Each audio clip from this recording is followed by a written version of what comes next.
Hi friends, ಎಲ್ಲಿಗೂ ನಮಸ್ಕಾರ. Welcome to V studio. ನೆನ್ನೆ ಬಿಗ್ ಬಾಸ್ ಮನೆಯಲ್ಲಿ ಕಾವ್ಯ ಅವ್ರಿಗೆ ಈ ಮನೆಯ ವಿಲ್ಲನ್ ಯಾರು ಅಂತ ಕೇಳಿದಾಗ ಅವರು ರಕ್ಷಿತಾ ಶೆಟ್ಟಿ ಅವ್ರನ್ನ ಫಸ್ಟ್ ಚೂಸ್ ಮಾಡ್ತಾರೆ. ಚೂಸ್ ಮಾಡಿದಾಗ ಒಂದಿಷ್ಟು ಪದ ಬಳಕೆಗಳನ್ನ ಮಾಡ್ತಾರೆ. ಏನಪ್ಪ ಅಂತಂದರೆ ಕನ್ನಿಂಗ್ ಅಂತ ಆಗಿರ್ಬೋದು, ಓವರ್ ಡ್ರಾಮ್ಯಾಟಿಕ್ ಅಂತ ಆಗಿರ್ಬೋದು, ಹಾಗೆ ಒಂದಷ್ಟು ಕಂಟೆಸ್ಟೆಂಟ್ಗಳಿಗೆ ಒಬ್ಬೊಬ್ಬರಿಗೆ ಒಂದೊಂದು ಫಾರ್ಮುಲಾನ ಯೂಸ್ ಮಾಡ್ತಾಳೆ ಅಂತ ಹೇಳಿದ್ರು. ಹಾಗೆ ತುಂಬಾ ಇವಳ ಒಂದು ಬಿಹೇವಿಯರ್ ಆಗಿರ್ಬೋದು, ಇವಳ ಒಂದು ಆ್ಯಕ್ಷನ್ಸ್ ಆಗಿರ್ಬೋದು ತುಂಬಾ ಡ್ರಾಮ್ಯಾಟಿಕ್ಕಾಗಿ ಕಾಣಿಸ್ತಿದೆ. ಎಲ್ಲನೂ ಸಹ ಸ್ಟ್ರಾಟಜಿಗೋಸ್ಕರ ಮಾಡ್ತಿದ್ದಾಳೆ ಅಂತ ಹೇಳಿದ್ರು. ಆ್ಯಂಡ್ ಹಾಗೆ ಇನ್ನೊಂದು ಪದ ಬಳಕೆಗಳನ್ನು ಸಹ ಮಾಡ್ತಾರೆ. ಲೈಕ್ ಇವಳು ತುಂಬಾ ಪುಕ್ಲಿ ಅನ್ನುವಂತಹ ಪದ ಬಳಕೆ ಸಹ ಮಾಡ್ತಾರೆ. ಆ್ಯಕ್ಚುಲಿ ಹೇಳಬೇಕು ಅಂತಂದರೆ ಬಿಗ್ ಬಾಸ್ ಮನೆಯಲ್ಲಿ ಇರೋವಂತಹ ಪುಕ್ಲಿ, ದ ಬಿಗ್ಗೆಸ್ಟ್ ಪುಕ್ಲಿ ಅಂತಂದರೆ ನೀವೇ ಅಂತ ಹೇಳ್ಬೋದು. ಯಾಕೆ ಅಂತಂದರೆ ಯಾರು ಮುಂದೆನೂ ಹೋಗಿ ನೀವು ಮಾತಾಡೋದಿಲ್ಲ ರಕ್ಷಿತಾ ಬಗ್ಗೆ. ಯಾರು ಮುಂದೆ ಅಂತಂದರೆ ರಕ್ಷಿತಾ ಬಗ್ಗೆ ಮಾತಾಡ್ಬೇಕಾದ್ರೆ ರಕ್ಷಿತಾ ಮುಂದೆನೇ ನೀವು ಮಾತಾಡಬೇಕು. ರಕ್ಷಿತಾ ಹಿಂದೆ ಹೋಗ್ತೀರಾ, ಸ್ಪಂದನ ಹತ್ರ ಮಾತಾಡ್ತೀರಾ. ರಕ್ಷಿತಾ ಹಿಂದೆ ಹೋಗ್ತೀರಾ, ಅಲ್ಲಿ ಇವು ಧನುಷ್ ಅವ್ರ ಜೊತೆ ರಕ್ಷಿತಾ ಕ್ಯಾರೆಕ್ಟರ್ ಬಗ್ಗೆ ಡಿಸ್ಕಸ್ ಮಾಡ್ತೀರಾ. ಈ ರೀತಿ ಕಾವ್ಯ ಅವರು ರಕ್ಷಿತಾ ಇದ್ದಾಗ ಬಿಟ್ಟು ರಕ್ಷಿತಾ ಬಗ್ಗೆ ಬೇರೆ ಎಲ್ಲ ಕಡೆ ಮಾತಾಡ್ತಾರೆ. ಬಟ್ ಇಲ್ಲಿ ರಕ್ಷಿತಾಗೆ ಒಂದು ಪುಕ್ಲಿ ಅಂತ ಕೊಡ್ತಿದ್ದಾರೆ. ಆ್ಯಂಡ್ ಅದು ಯಾವ ಬೇಸಿಸ್ ಮೇಲೆ ಕೊಟ್ಟರು ಅನ್ನೋದು ಗೊತ್ತಾಗ್ತಿಲ್ಲ.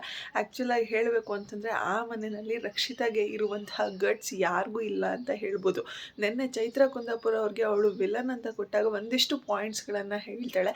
ಆ ಪಾಯಿಂಟ್ಸ್ ಇಡೀ ಮನೆಯಲ್ಲಿ ಯಾರೂ ಸಹ ಹೇಳಿರಲಿಲ್ಲ. ಆ ರೀತಿ ಪಾಯಿಂಟ್ ಔಟ್ ಮಾಡಿ ಚೈತ್ರ ಕುಂದಾಪುರ ಅವ್ರನ್ನ ಟಾರ್ಗೆಟ್ ಮಾಡಿದ್ಲು ಅಂತ ಹೇಳ್ಬೋದು. ಟಾರ್ಗೆಟ್ ಇನ್ ದ ಸೆನ್ಸ್ ಅವಳಿಗೆ ಏನು ಅನಿಸುತ್ತೋ ಅದನ್ನು ಕರೆಕ್ಟಾಗಿ ಅವಳು ಹೇಳ್ತಾಳೆ ಎಲ್ಲರ ಮುಂದೆ. ಈ ವ್ಯಕ್ತಿ ಬಗ್ಗೆ ಈ ರೀತಿ ಒಪಿನಿಯನ್ ಇದೆ ಅಂತಂದಾಗ ಆ ವ್ಯಕ್ತಿ ಬಗ್ಗೆ ಕರೆಕ್ಟಾಗಿ ಸ್ಟ್ರೇಟ್ ಫಾರ್ವರ್ಡ್ನೆಸ್ ಆಗಿ ಮಾತಾಡ್ತಾಳೆ. ಆ ವ್ಯಕ್ತಿ ಬಗ್ಗೆ ಆ ಒಪಿನಿಯನ್ ಇದೆ ಅಂತಂದಾಗ ಆ ವ್ಯಕ್ತಿ ಹತ್ರ ಆ ರೀತಿ ಮಾತಾಡ್ತಾಳೆ ಅವಳು. ಆ್ಯಂಡ್ ಯಾರಾದರೂ ಗುಂಪಲ್ಲಿ ಕುತ್ಕೊಂಡು ಬೇರೆ ಒಬ್ಬರ ವಿಚಾರ ಬಗ್ಗೆ ಮಾತಾಡ್ತಿದ್ರೆ ಅವಳು ಖಂಡಿತವಾಗ್ಲೂ ಅಲ್ಲಿ ಇರೋದಕ್ಕೆ ಇಷ್ಟಪಡೋದಿಲ್ಲ. ಆ್ಯಂಡ್ ನೆನ್ನೆನೇ ಅದನ್ನು ಸ್ಪೆಸಿಫಿಕ್ಕಾಗಿ ಹೇಳಿದ್ರು, ನಿಮ್ಮ ಗುಂಪು ಅನ್ನೋದಿದೆಯಲ್ಲ, ಆ ಗುಂಪಿಗೆ ಸೇರ್ಕೊಳ್ಳೋದಕ್ಕೆ ನನಗೆ ಇಷ್ಟ ಇಲ್ಲ ಅಂತ ಹೇಳಿ ರಕ್ಷಿತಾ ಶೆಟ್ಟಿ ಮುಖಕ್ಕೆ ಹೊಡೆದಂಗೆ ಹೇಳಿದ್ರು ಅಂತ ಅನ್ಬೋದು. ಆ್ಯಂಡ್ ಇನ್ನು ಓವರ್ ಡ್ರಾಮ್ಯಾಟಿಕ್ ಇವಳು. ಆ್ಯಂಡ್ ಇವಳು ಮಾಡುವಂಥ ಆ್ಯಕ್ಷನ್ಸ್ ಎಲ್ಲವೂ ಸಹ ಲೈಕ್ ಒಂದು ಸ್ಟ್ರಾಟಜಿಗೋಸ್ಕರ ಇವಳು ಮಾಡ್ತಿರೋದು ಅಂತ ಹೇಳ್ತಿದ್ದಾರೆ. ಲೈಕ್ ಓವರ್ ಡ್ರಾಮ್ಯಾಟಿಕ್ ಅಂತಂದರೆ ಅವಳ ಕ್ಯಾರೆಕ್ಟರ್ ಇರೋದೇ ಹಾಗೆ, ಅವಳು ನಡ್ಕೊಳ್ಳೋ ರೀತಿನೇ ಹಾಗೆ. ನೀವು ಅವತ್ತಿಂದ ಅವಳ ವೀಡಿಯೋಸ್ನ ನೋಡಿದಿರೋ ಇಲ್ವೋ ಗೊತ್ತಿಲ್ಲ, ಇವಾಗಲಾದರೂ ಹೊರಗಡೆ ಬಂದ ಮೇಲೆ ಹೋಗಿ ನೋಡಿ, ನೀವು ಕೊಟ್ಟಿರುವಂಥ ಸ್ಟೇಟ್ಮೆಂಟ್ಸ್ಗೆ ನಿಮಗೆ ನಗು ಬರುತ್ತೆ ಅಂತ ಹೇಳ್ಬೋದು. ಓವರ್ ಡ್ರೊಮ್ಯಾಟಿಕ್ ಅಂತ ಇದ್ದಾಗ ಲೈಕ್ ಅಲ್ಲಿ ವೀಡಿಯೋಸ್ ಮಾಡಬೇಕಾದ್ರೆ ಅಂದರೆ ಯೂಟ್ಯೂಬ್ ಚಾನಲಲ್ಲಿ ಅವಳು ವೀಡಿಯೋಸ್ ಮಾಡಬೇಕಾದ್ರೆ ಇದ್ದಂತಹ ರಕ್ಷಿತಾಗೂ ಇವಾಗ ಬಿಗ್ ಬಾಸ್ ಮನೆಯಲ್ಲಿ ಇರುವಂತಹ ರಕ್ಷಿತಾಗೂ ಏನೂ ಕೂಡ ಡಿಫ್ರೆನ್ಸ್ ಇಲ್ಲ. ಅವಳು ಅಲ್ಲಿ ಹೇಗೆ ಮಾತಾಡ್ತಾಳೋ, ಅಲ್ಲಿ ಹೇಗೆ ಜನಗಳ ಮನಸ್ಸನ್ನು ಕದ್ದಿದ್ಲೋ, ಇಲ್ಲೂ ಕೂಡ ಅದೇ ರೀತಿ ಮಾತಾಡ್ತಿದ್ದಾಳೆ. ಅದೊಂದು ಚಿಕ್ಕ ಪ್ಲ್ಯಾಟ್ಫಾರ್ಮ್ ಆಗಿತ್ತು ಯೂಟ್ಯೂಬ್ ಅನ್ನೋದು ಅವಳಿಗೆ ರೀಚ್ ಆಗೋದಕ್ಕೆ. ಬಟ್ ಇಲ್ಲಿ ಬಿಗ್ ಬಾಸ್ ಅನ್ನೋದು ಅವಳಿಗೆ ದೊಡ್ಡ ಪ್ಲ್ಯಾಟ್ಫಾರ್ಮಾಗಿ ಸಿಕ್ತು ಅಷ್ಟೇ. ಬಟ್ ಅದನ್ನು ಅವಳು ಯೂಸ್ ಮಾಡ್ಕೋತಿದ್ದಾಳೆ, ಅವಳಿಗೆ ಹೇಗೆ ಬೇಕೋ ಯೂಸ್ ಮಾಡ್ಕೋತಿದ್ದಾಳೆ. ಆ್ಯಂಡ್ ಇನ್ನು ಸ್ಟ್ರಾಟರ್ಜಿ ಅನ್ನುವಂತಹ ಪದ ಬಳಕೆನ ನೀವು ಮಾಡ್ತೀರಾ. ಎಸ್, ಅಫ್ಕೋರ್ಸ್ ಬಿಗ್ ಬಾಸ್ ಮನೆಯಲ್ಲಿ ಸ್ಟ್ರಾಟರ್ಜಿ ಮಾಡಿದ್ರೇ ಗುರು ಇಟ್ಕೊಳಕ್ಕಾಗೋದು. ಬಿಗ್ ಬಾಸ್ ಮನೆಯಲ್ಲಿ ಸ್ಟ್ರಾಟರ್ಜಿ ಮಾಡಬೇಕು, ಕನ್ನಿಂಗಾಗಿ ಖಂಡಿತವಾಗ್ಲೂ ಇರಬೇಕು. ಯಾಕೆ ಅಂತಂದರೆ ನಾನು ನನ್ನ ಆಟನ ಯಾರಿಗೂ ಬಿಟ್ಕೊಡಲ್ಲ ಅನ್ನುವಂತಹ ಕನ್ನಿಂಗ್ನೆಸ್ ಇರಬೇಕು. ನಾನು ಈ ಬಿಗ್ ಬಾಸ್ನ ಗೆಲ್ಲೇಬೇಕು ಅನ್ನುವಂತಹ ಕನ್ನಿಂಗ್ನೆಸ್ ಇರಬೇಕು. ಕನ್ನಿಂಗ್ ಆಗಿಲ್ಲ ಅಂತಂದರೆ ಅಥವಾ ನಾನು ಸ್ಟ್ರಾಟಜಿ ಮಾಡಿಲ್ಲ ಅಂತಂದರೆ ಬಿಗ್ ಬಾಸ್ ಮನೆಯಲ್ಲಿ ಉಳ್ಕೊಳ್ಳೋದಕ್ಕೆ ತುಂಬಾ ಕಷ್ಟ ಆಗುತ್ತೆ. ಆ್ಯಂಡ್ ಇದು ಯಾವುದನ್ನು ಸಹ ಅವಳು ಮಾಡಿಲ್ಲ ಅಂತಂದರೆ ಸೇಮ್ ನಿಮ್ಮ ಥರ ಜಸ್ಟ್ ರೆಡಿ ಆಗಬೇಕು, ಸೀರೆ ಉಟ್ಕೋಬೇಕು, ಲೈಕ್ ಟಾಸ್ಕ್ ಆಡಬೇಕಾದ್ರೆ ನಾನು 100% ಕೊಡ್ತಿದ್ದೀನಿ ಅಂತ ಹೇಳಿ ಯಾವುದೇ ಟಾಸ್ಕಲ್ಲೂ ವಿನ್ ಆಗದಿರ ಬರಬೇಕು. ಈ ರೀತಿ ಆಟನ ಆಡ್ಕೊಂಡಿರ್ಬೇಕಾಗತ್ತೆ ಅಷ್ಟೇ ಅವಳು. ಬಟ್ ಅವಳು ಆ ರೀತಿ ಆಟನ ಯಾವತ್ತೂ ಸಹ ಆಡ್ತಿಲ್ಲ.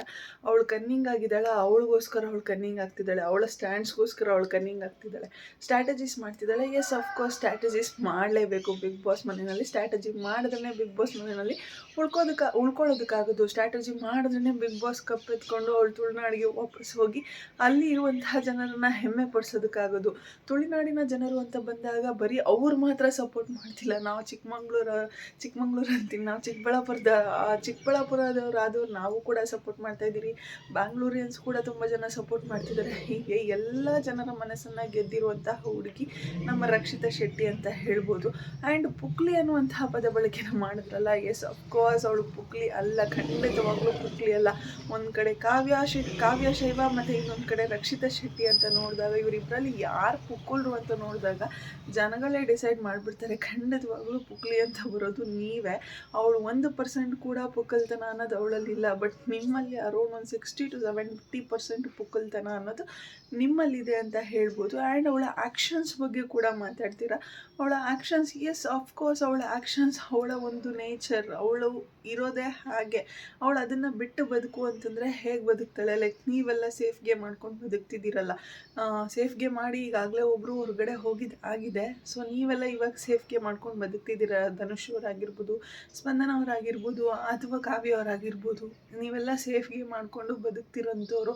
ಅವಳು ಆ ರೀತಿ ಸೇಫ್ಗೆ ಮಾಡಬೇಕು ಅಂತ ಅಂದ್ಕೊಂಡಿದ್ದಿದ್ರೆ ನನ್ನ ಒಂದು ಆ್ಯಕ್ಷನ್ಸಿಂದನೇ ಬೇರೆಯವ್ರಿಗೆ ಇರಿಟೇಟ್ ಆಗ್ತಿದೆ. ಸೊ ನಾನು ಇದರಿಂದ ಸೇವ್ ಆಗಬೇಕು. ಬೇರೆಯವ್ರಿಗೆ ಇರಿಟೇಟ್ ಮಾಡಿದ್ರೆ ನಾನು ನಾಮಿನೇಟ್ ಆಗಿಬಿಡ್ತೀನಿ. ಸೊ ನಾನು ಇದರಿಂದ ಸೇವ್ ಆಗಬೇಕು. ಸೊ ಸೇಫ್ ಗೇಮ್ ಮಾಡೋಣ ಅಂತ ಹೇಳಿ ಅವಳ ಆ್ಯಕ್ಷನ್ಸನ್ನು ಚೇಂಜ್ ಮಾಡಿಕೊಂಡು ಆಟನ ಆಡ್ತಿದ್ಲು. ಅಕಸ್ಮಾತ್ ಅವಳೇನಾದರೂ ಸೇಫ್ ಗೇಮ್ ಆಡಬೇಕು ಅಂತ ಅಂದಿದ್ದಿದ್ರೆ. ಬಟ್ ಅವಳು ಸೇಫ್ ಗೇಮ್ನ ಆಡ್ತಿಲ್ಲ. ಇಲ್ಲಿ ಅವಳ ಒಂದು ನೇಚರ್ ಏನಿದೆ ಆ ಒಂದು ಬಿಹೇವಿಯರ್ನೇ ತೋರಿಸ್ಕೊಂಡು ಆಟ ಆಡ್ತಿದ್ದಾಳೆ ಅಂತ ಹೇಳ್ಬೋದು.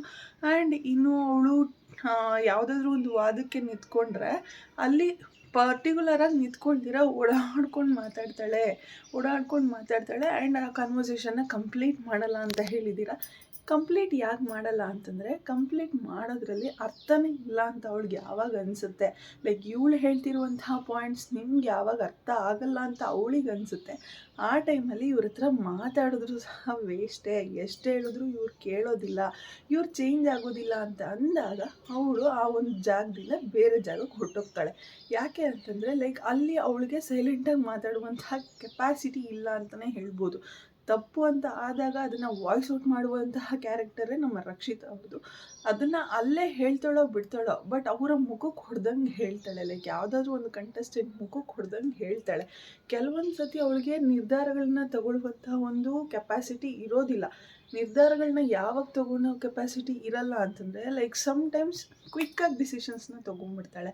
ಅಂತಹ ಟೈಮಲ್ಲಿ ಒಂಚೂರು ಎಲ್ಲೋ ಒಂದೊಂದು ಕಡೆ ಎಡವಿದ್ದಾಳೆ. ಒಂದು ಸತಿ ರಘು ಅವ್ರನ್ನ ನಾಮಿನೇಟ್ ಮಾಡಿದಾಗಿರ್ಬೋದು, ಅಥವಾ ಗಿಲ್ಲಿ ಅವ್ರನ್ನ ನಾಮಿನೇಟ್ ಮಾಡಿದಾಗಿರ್ಬೋದು. ಇವ್ರನ್ನ ನಾಮಿನೇಟ್ ಮಾಡೋದು ತಪ್ಪು ಅಂತ ನಾನು ಹೇಳ್ತಿಲ್ಲ. ಅಕಸ್ಮಾತ್ ಇವ್ರನ್ನ ನಾಮಿನೇಟ್ ಮಾಡ್ತಿದ್ದಾಳೆ ಅಂತಂದಾಗ ವ್ಯಾಲಿಡ್ ರೀಸನನ್ನು ಕೊಡಬೇಕಾಗುತ್ತೆ. ಫಾರ್ ಎಕ್ಸಾಂಪಲ್ ಜಾನ್ವಿ ಅವರ ರೀಸನನ್ನು ಇಟ್ಕೊಂಡು ಇವಳು ಗಿಲ್ಲಿನ ಒಂದ್ಸತಿ ನಾಮಿನೇಟ್ ಮಾಡಿರ್ತಾಳೆ. ಏನಂತ ರೀಸನ್ ಕೊಡ್ತಾಳೆ ಅಂತಂದರೆ, ಒಂದು ಪ್ರೊಫೆಷನ್ಗೆ ಅವಮಾನ ಮಾಡಿದ್ರು ಅಂತ ಹೇಳಿ ಜಾನ್ವಿ ಹೇಳಿದಂತಹ ಮಾತನ್ನು ಕೇಳಿಕೊಂಡು ಒಂದ್ಸತಿ ಗಿಲ್ಲಿನ ನಾಮಿನೇಟ್ ಮಾಡಿದ್ಲು. ಅಲ್ಲಿ ಗಿಲ್ಲಿ ಪ್ರೊಫೆಷನ್ಗೆ ಅವಮಾನ ಆಗೋ ರೀತಿ ಏನು ಮಾತಾಡಿರಲಿಲ್ಲ. ಜಸ್ಟ್ ಒಂದು ಫನ್ ಕಾನ್ವರ್ಸೇಷನ್ ಆಗಿ ಏನೇನು ಮಾತಾಡ್ತಿದ್ರು, ಆ್ಯಂಕರಿಂಗ್ ಬಗ್ಗೆ ಮಾತಾಡ್ತಿದ್ರು. ಆ ಟೈಮಲ್ಲಿ ಜಾನ್ವಿಯವ್ರು ಕೇಳ್ತಾರೆ ಸವಿರುಚಿ ಆ್ಯಂಕರಿಂಗ್ ಕೊಡೋಣ ಅಂತ. ಅವಾಗ ಆ್ಯಕ್ಚುಲಿ ಹೇಳೋದು ಕಾವ್ಯ ಅವರು, ಸವಿರುಚಿ ಆ್ಯಂಕರಿಂಗ್ ಬೇಡ ಕಣೋ ಅಂತ ಹೇಳೋದು ಕಾವ್ಯ ಅವರು. ಆ್ಯಂಡ್ ಹೌದಾ ಬೇಡವಾ, ಆಯಿತು ಬಿಡು ಜಾನು ಅವರೇ ಸವಿರುಚಿ ಆ್ಯಂಕರಿಂಗ್ ಬೇಡ ಅಂತ ಗಿಲ್ಲಿ ಹೇಳ್ತಾರೆ.